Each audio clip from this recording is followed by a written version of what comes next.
আসসালামু আলাইকুম আমার প্রিয় আপু ও ভাইয়ারা, সবাই কেমন আছেন? আবার একটা নতুন ব্লগ নিয়ে আপনাদের সামনে হাজির হয়ে গেলাম।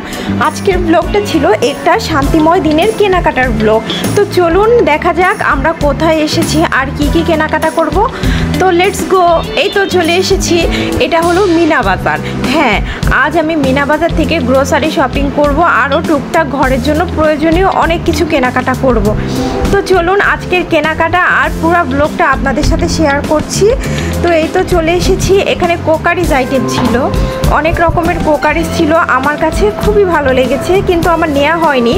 আমি আপনাদের সাথে শেয়ার করব বলে ভিডিও ক্লিপ নিয়েছি, যদিও ওরা বলছিল ভিডিও করা যাবে না, তবুও আমি ভিডিও করেছি আপনাদের জন্য লুকিয়ে লুকিয়ে। আর এই তো একটা এয়ার ফ্রায়ার, যেহেতু আমি নেক্সট মান্থে একটা এয়ার ফ্রায়ার নিব, তো আপনাদের সাথে একটু শেয়ার করলাম।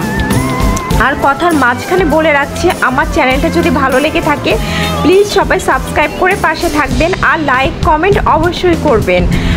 এই তো আমি চলে এসেছি মাছের সেকশনে, আর এখান থেকে আমি মাছ নিয়েছি। এখানে রুই মাছ ছিল, রূপচাঁদা মাছ ছিল, অনেক রকমের মাছ ছিল। আর এখানকার মাছগুলো খুবই ফ্রেশ।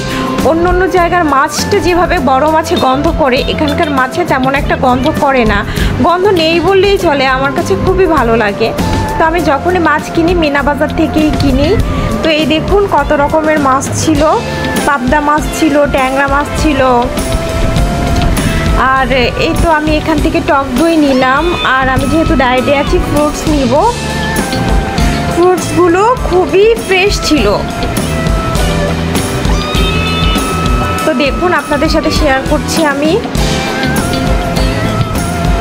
আর রিজনেবল প্রাইস ছিল ফ্রুটসগুলোর। এখানে ছিল পেঁপে, তরমুজ, আনারস আর সবজি ছিল। আর সবজিগুলো খুবই তাজা ছিল, আমার কাছে অনেক ভালো লেগেছে। যেহেতু আমি সবজিও কিছু কিছু নিয়েছি, তো আমার কাছে ভালো লেগেছে। আর দেন আমি চলে আসলাম মিষ্টির দোকানে, এখান থেকে আমি মিষ্টি নিব। আম্মু যেহেতু কালোজাম মিষ্টি খায়, তো আমি এখান থেকে কালোজাম মিষ্টি নিব। কালোজাম মিষ্টিটা আমাদের বাসায় সবাই মোটামুটি খায়। তো দেখুন এখানে অনেক রকমের মিষ্টি ছিল। আমি কালোজাম মিষ্টির সাথে একটা সানফ্লাওয়ার মিষ্টি অ্যাড করে নিয়েছি। আর সানফ্লাওয়ার মিষ্টি আমার আগে ট্রাই করা হয়নি, তো এবার আমি একটা নিয়ে নিলাম, দেখি টেস্ট কেমন হয়।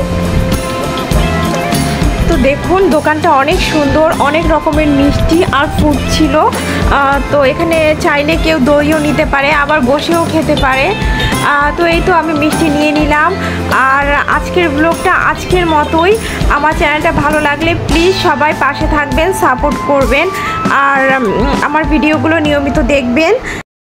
এই পর্যন্তই, আল্লাহ হাফেজ।